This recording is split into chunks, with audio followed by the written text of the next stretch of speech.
Welcome to Camp Constitution Radio with your host, Hal Shurtleff. The show is heard on WBCQ The Planet every Monday night at 7:30 p.m. Eastern Standard Time. It's broadcast out of the beautiful Monticello, Maine, which is in Worcester County.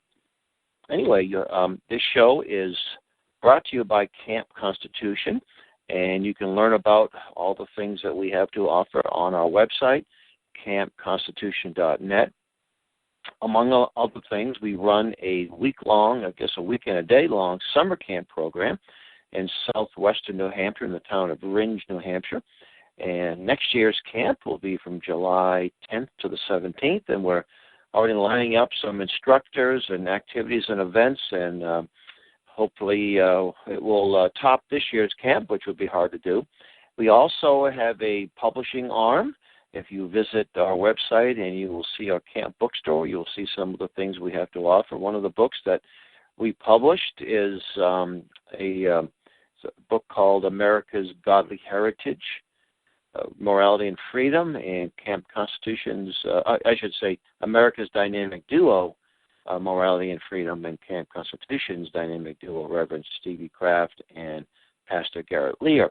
And in there you get some insightful information from two very fundamental Christian ministers, no-holds-barred, straight-shooting types that love the Lord, and they both are very much involved at Camp Constitution. They have incredible ministries, both are dear friends of mine, and you'll see some reprints of some very important items. One of them is something that was published actually back in 1898 originally by John Dewey.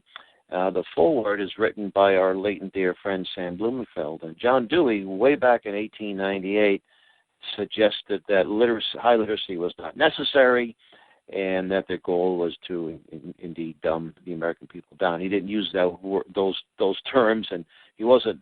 But nevertheless, this article, although it was sort of a dry tome, dry dissertation, he really exposes what the educators have been planning to do, and this goes back well over 100 years. So Common Core and outcome-based education and all these other educational schemes, there's nothing new. They've been around a long time.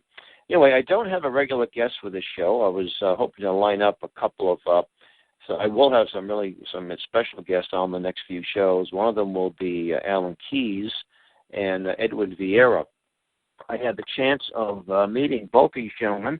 Now, I've met Edwin Vieira, a few years ago, very briefly, and our good friend and colleague Dan McGonigal is sort of a person who's really inspired by Edwin Vieira and his writings. He heard him speak at Faneuil Hall in Boston. I think it was 2009 or 2010. It sort of changed his life. And Edwin Vieira and Alan Keyes. Now, Alan Keyes has been around a while. He was ambassador to the UN under the Reagan administration. But when I first met Alan Keyes about 15 years ago, it was at a function. At that time, it was called the New Hampshire Center for Constitutional Studies. It is now the National Heritage Center for Constitutional Studies. So they kept the acronym. They just changed the name a little bit. And we at the table I had a large sign that said, "Get us out of the UN," and I handed him a pamphlet that said 12 reasons to get out of the UN, and he said, "Oh, I'd give you more than 12." So it was I was surprised to hear that, because Ronald Reagan, while many people consider him to be the consummate conservative Republican, he was far from it, and he was really a neocon that had internationalists all around him, George Bush, George Shultz, and the like. In fact, I can talk a little bit about that. But anyway, Alan was a keynote speaker, and he did a phenomenal job. And after the various speakers, Dr. Paul Jaley of the Plymouth Rock Foundation, who's been a friend of mine for quite a while, not a close friend, but and he gave a wonderful presentation on interposition. And that is where the lesser magistrates, people like the sheriff, even local police, take a stand against federal tyranny. And there's a few examples where that's happening, and we need to see more of that. And Alan Keyes spoke on the meaning of the Ninth Amendment, and Edwin Vieira, his speech concerned administrative law, blueprint for tyranny. And Edwin is, some people say that he's the greatest legal scholar of the time. I'm inclined to agree with that. I can't say I know all the legal scholars, constitutional scholars, but I would say that he is one brilliant man. I tell people he's got more degrees than a thermometer, and he's quite the erudite speaker, and he's got a great sense of humor, but it's a lot of times his speeches are postgraduate level. But anyway, but after the speeches, they had a Q&A session, and I was very delighted to see that Alan Keyes has come out strongly against an Article 5 convention. We knew that Edwin Vieira has come out strongly against an Article 5. So here are two great scholars, constitutional scholars, both coming out against an Article 5. Now, at this event, the organization that sponsors it has taken a position against an Article 5, but there are a few people in the room that were behind it, promoting one, and a few questions were asked to the members of the panel, and one question was asked by a state rep from New Hampshire, Dan Itza, who is a friend, and he was also an instructor at Camp Constitution. Unfortunately, he's kind of supports this, not kind of, he does support an Article 5 convention. He's got a blind side. He did tell me that he really doesn't want to see a convention called. He just wants to see Congress sort of get scared and then kind of do its job. But to me, it's like playing Russian roulette. And I know, by the way, that has been a tactic by others in the past. And sometimes, you use certain tactics for an objective. But again, I think that this is playing Russian roulette with the Constitution. I don't think is the way to go. Anyway, Dan was one of the sponsors of a bill, not a resolution, but a bill that would try to control delegates to a convention from that particular state. And these types of bills have been introduced all over the country. And this particular session, that bill was passed both houses in New Hampshire, and it was vetoed by the Liberal Democrat governor, surprisingly enough. And she simply said that one of their former governors, who was a conservative, vetoed it. And he asked about whether or not this would solve the problem of a potential runaway convention and assuage all those against it. And Edwin did a really good job. He said, I'm just going to paraphrase. By the way, I did on Camp Constitution's YouTube channel, you can actually find that whole Q&A session. It's only about 25 minutes or so, and you get these comments sort of towards the middle of the program. But Edwin said, you want to rein in the Supreme Court, so you have an Article 5 convention to change the rules when it comes to the Supreme Court, add an amendment or two. And then when there's issues about the delegates, there's issues about the convention itself, you have to go to the Supreme Court to resolve it. So it's like circular reasoning. You're going to trust the Supreme Court to rule against itself? It's not going to happen. And but Alan Keyes is a very dynamic speaker. He sounds like a Baptist preacher on steroids. But anyway, he's entertaining. He's got a good voice that projects very well. And he said, and I'm not quoting him verbatim, but he said, how are you going to rein in the delegates? He said, there are people who even the people that believe in the Constitution aren't willing to defend it.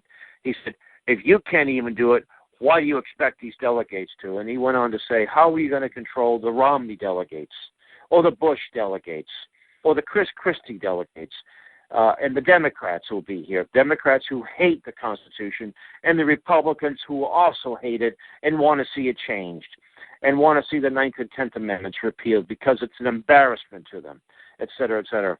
So it went extremely well, and I was very impressed. And I don't know if it's going to change anybody's minds, but I got copies of the video posted on some Facebook pages, and I said okay, Convention of States, now it's time to smear Alan Keyes and start denouncing him. But I bet you they won't. They'll just probably ignore him. He's a little too well known, and being a man of color, they may got to give him a pass on it, you see, because they don't want to be called racist. But anyway, I just thought I was very impressed by the whole evening.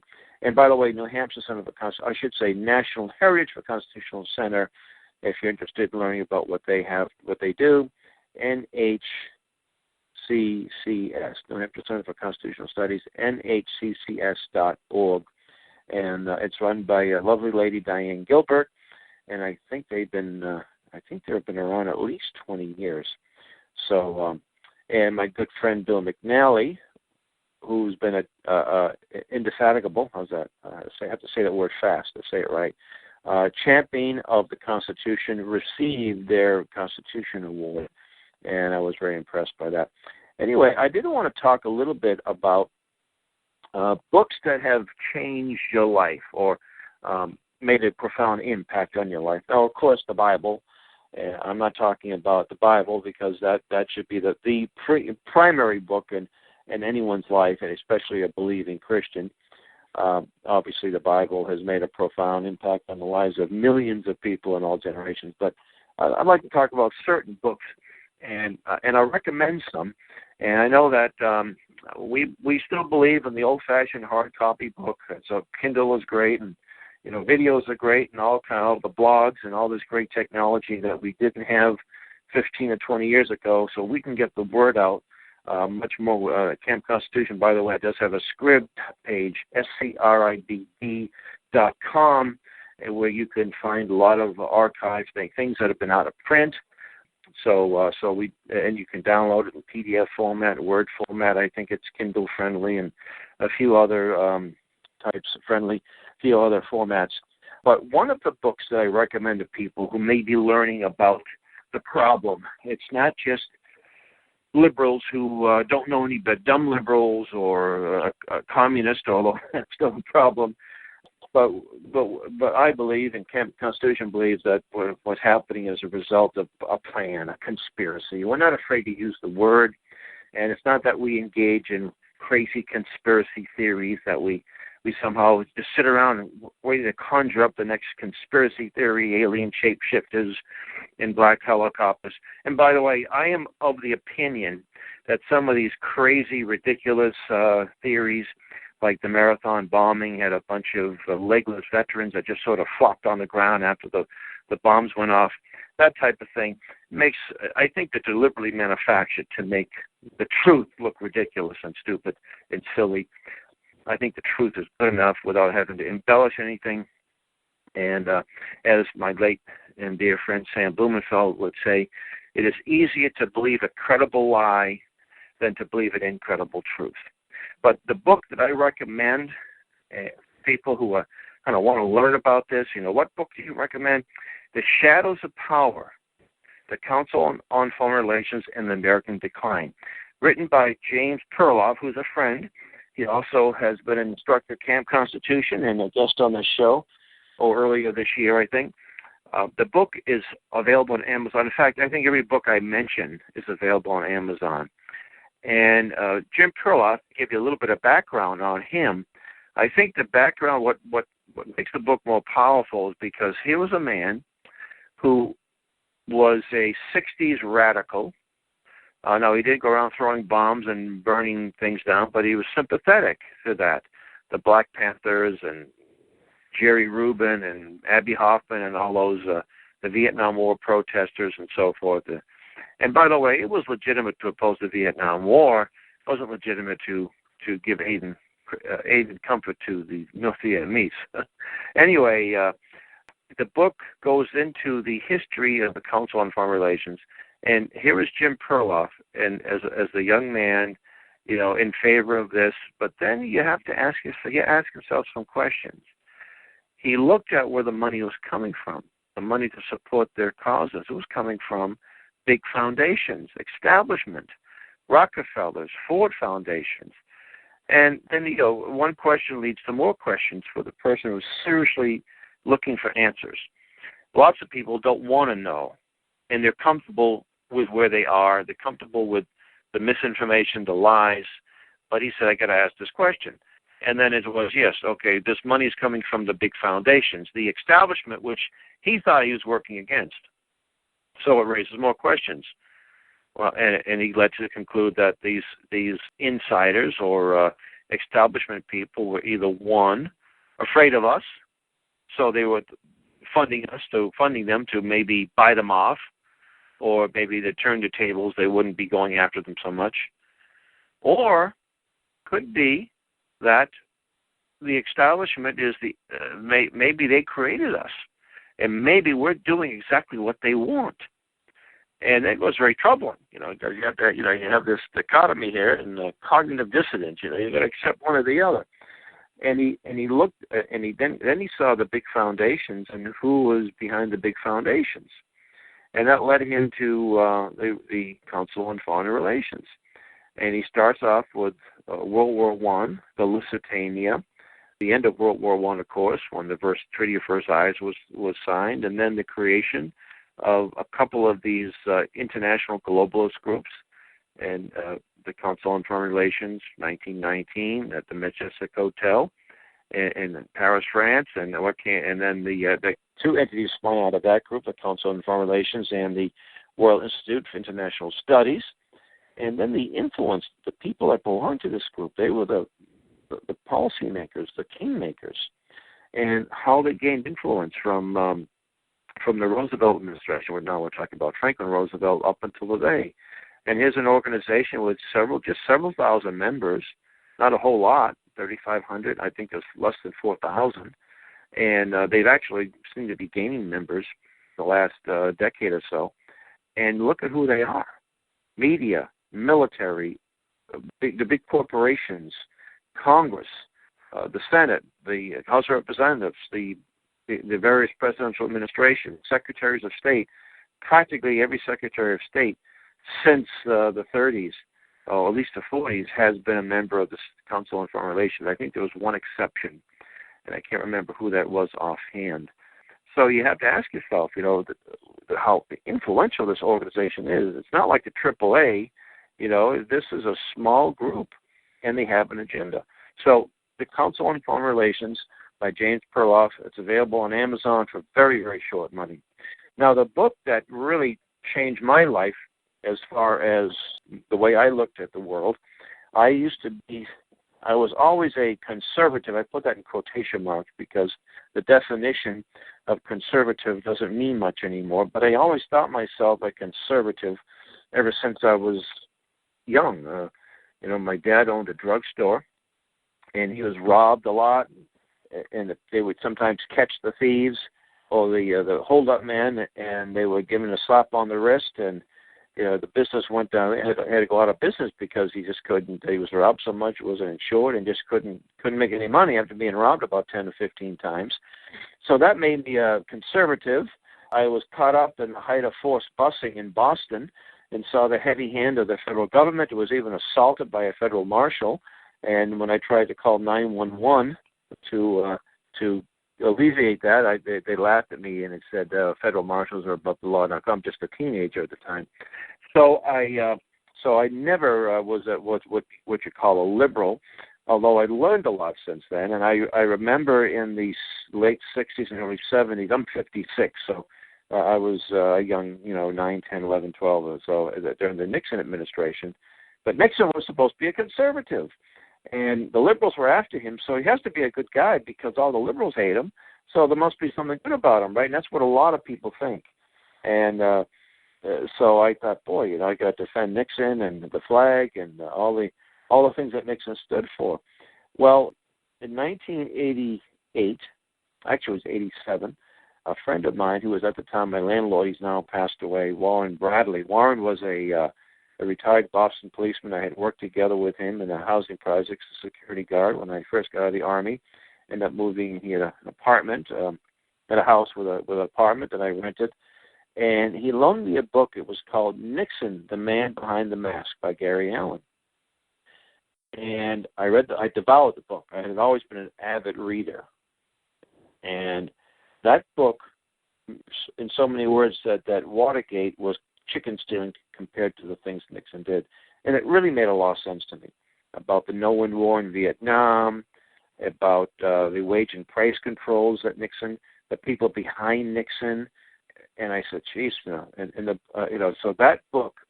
And now Gary Allen himself was the author of None Dare Call It Conspiracy, which came out in 1972, another important book, which is, I don't think it's in print, but there were about 7 or 8 million copies. So you can go to Amazon and find them, plenty of copies.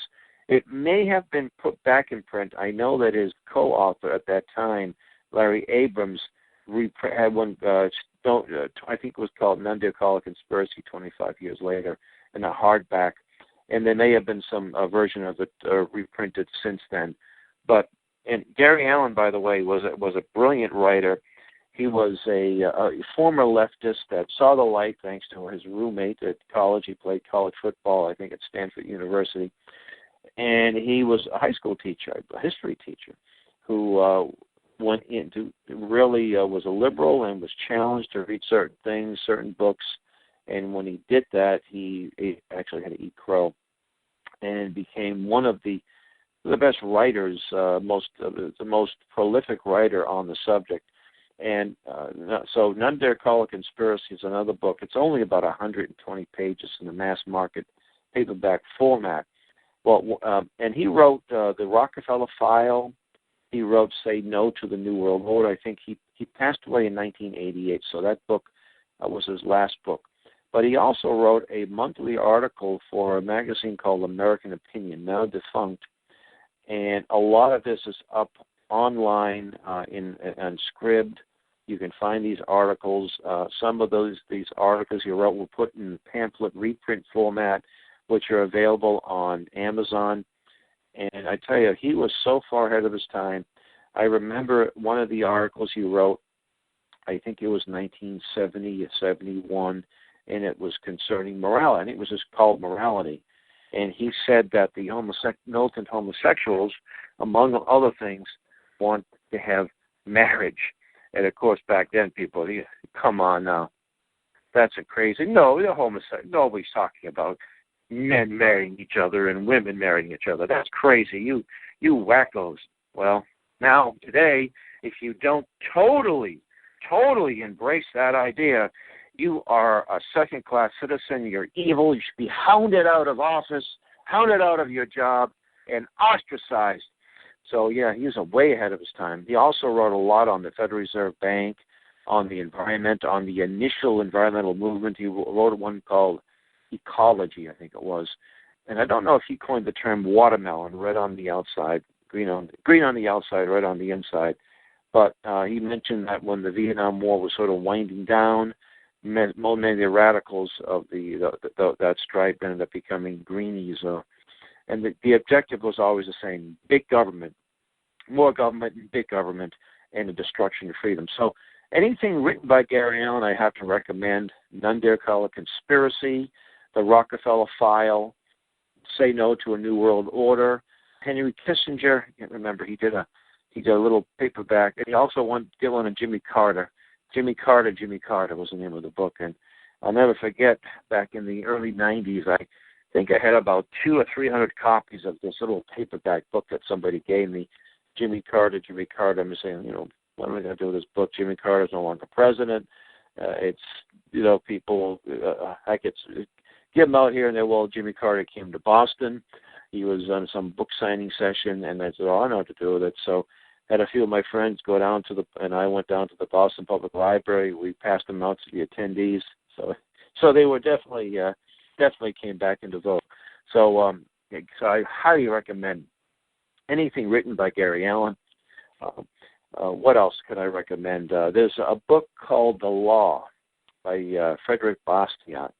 Now, he wrote this book I think it was 1850. Frederick Bastiat was a French assemblyman, a French statesman, a member of the French Parliament, and the law is an answer to the Communist Manifesto. The book is only, I don't know if it's 60 pages, and it is just incredible. There's some great insights in this book. He talks about legal plunder and what that is, and the end of the book, he talks about sort of Hillary Clinton's village, where a small child has been born in it's this primitive village. And the witch doctor says this child has to have its nostrils enlarged, and someone else says it has to have its front tooth, the lips lowered, and all these things to contort it so it will grow. And a stranger comes to town and says no to the village. He says, no, what God has done is well enough. Let this child grow in freedom and liberty and so forth. So I recall this, the answer to the Communist Manifesto. And I do recommend, I think you should read the books written by the bad guys. And one of the books is the Communist Manifesto, of course, by Karl Marx, written in 1848. And a lot of people have never read the Communist Manifesto. They'll think they know about communism, and they'll laugh at you when you say our nation is becoming communistic. And oh, you're crazy, you're a wacko. Well, read the 10 planks of the Communist Manifesto, then tell me how crazy I am. And Marx talks about a central bank. He talks about the income tax. He talks about industrial armies. Wasn't that what old Obama is trying to do now? We have these civilian workers, civilian industrial armies. He also talks that homeschooling has to be done away with. And plank number 10 talks about free education for all. Now, that sounds very noble, free education, because someone has to pay for it. And what Karl Marx was advocating was total control of education. Also want to do away with private property. I think that's plank 1 or 2 of the Communist Manifesto. And we see that happening with Agenda 21. There are some people who will say, well, Marx meant well. Marxism isn't so bad. It's just that bad people have tried to implement it, and it doesn't work. But if we get it right, it will be wonderful. Well, Karl Marx refutes that himself when he says that communism abolishes all eternal truths. He also looked at marriage, male and female marriage, as bourgeois. That had to be eliminated too. So people should know what the enemy has to say. So with that, I'd also recommend Saul Alinsky's book, Rules for Radicals. And it's interesting, too, that this slimy character, this enemy of freedom in his book, he dedicates it to Lucifer, the first rebel, or the first progressive. And he was from an atheist background, but agnostic atheist background, but dedicates the book to Lucifer. So those are just a few. There's lots of things that I think are important, but we have to understand the problem. And that's one of the things, first off, we know it's a spiritual problem. So if you can't get yourself right with God, you're not going to be very effective. And that's the problem with all these Tea Party groups.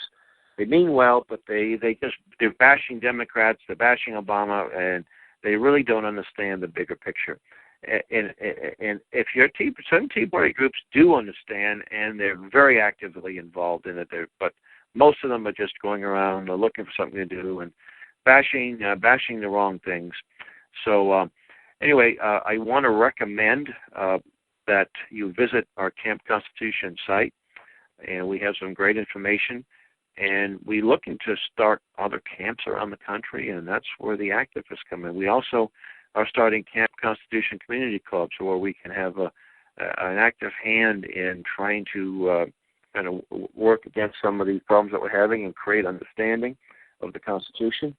So also the Sam Blumenfeld archives teach people how to read, listen to the great wisdom of this incredible man that we lost just a few months ago. You'll see a site for that. On our website, you'll see a page with all the archives there. So again, thank you for listening. God bless you. CampConstitution.net. This is Hal Shurtleff with Camp Constitution Radio, heard on WBCQ The Planet every Monday night at 7:30 p.m. Eastern Standard Time.